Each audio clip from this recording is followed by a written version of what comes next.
सभी साधर्मियों को सादर जय जिनेंद्र। आइए आज की हम द्वितीय कक्षा प्रारंभ करते हैं।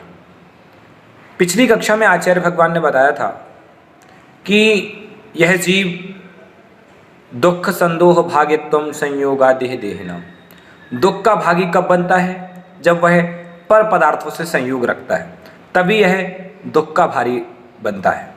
तो हमें मन, वचन और काय, इन तीनों प्रवृत्ति से हमें संयोग का त्याग करना चाहिए, तब जाकर के हम सच्चे सुख की अनुभूति कर सकेंगे।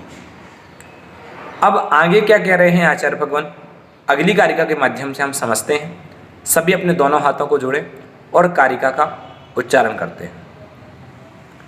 न मे मृत्यु कुतो भीतिर, न मे व्याधि कुतो व्यथा, नाहं बालो न वृद्धोऽहं, नायुवैतानि पुद्गले, नायुवैतानि पुद्गले। आइए एक एक शब्द से अर्थ को देखते हैं। यहाँ आचार्य भगवान पौद्गलिक परिणति जो है वह इस जीव की नहीं है, यह बताने का प्रयास कर रहे हैं। वह कह रहे हैं कि न में मृत्यु कुतो भीतिर, न में मेरी नहीं होती मृत्यु।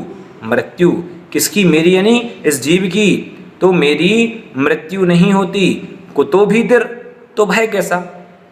इस जीव की मृत्यु नहीं होती तो भय कैसा? जिसकी मृत्यु होती है वह मैं नहीं हूँ, जो मैं हूँ उसकी मृत्यु नहीं होती, ऐसा दृढ़ निश्चय होना चाहिए।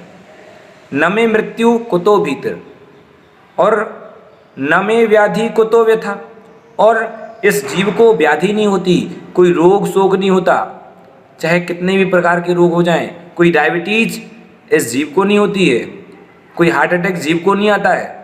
जो कोरोना महामारी चल रही है तो ये जीव को होने वाला नहीं है, कितने भी रोग आ जाएं वो जीव को नहीं होते हैं, और जो रोग होते हैं जिसको, वह जीव होता नहीं है। इस बात पर हमें विशेष चिंतन करना योग्य है कि न में मृत्यु कुतो भीतर, कि मेरी मृत्यु नहीं होती तो भय कैसा? न में व्याधि कुतो व्यथा, और मुझे यानी इस जीव को क्या कोई रोग नहीं होता, व्याधि नहीं होती, कुतो व्यथा, तो दुख कैसा? ना हम बालो न वृद्धो हम, ना मैं बालक हूँ, ठीक है ना, और ना हम बालो न वृद्धो हम, ना मैं वृद्ध हूँ, ना युवैतानि पुद्गले, ना मैं युवा हूँ। मैं कैसा हूँ? मैं तो ज्ञान चैतन्य स्वभावी आत्मा हूँ। उपयोगो लक्षणम, इस जीव का लक्षण क्या है? ज्ञान और दर्शन है। यह बूढ़ा नहीं होता, यह वृद्ध नहीं होता, यह बालक नहीं होता। जीव तो जैसा होता है वो वैसा ही होता है। तो यहाँ पर आचार्य भगवान कह रहे हैं कि ना हम बालो न वृद्धो हम, कि ना मैं बालक हूँ, ना मैं बूढ़ा होता हूँ, ना जवान होता हूँ। ये सब क्या है?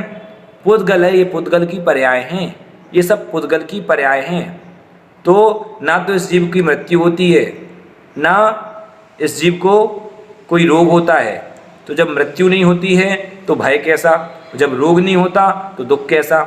और इस जीव को ना तो वह युवा है, ना ही जवान है, ना बचपना है, ना बुढ़ापा है। इस जीव की कोई ये स्थितियाँ नहीं हैं। ये किसकी हैं? ये पुद्गल की स्थिति हैं, ये पुद्गल की पर्याय हैं।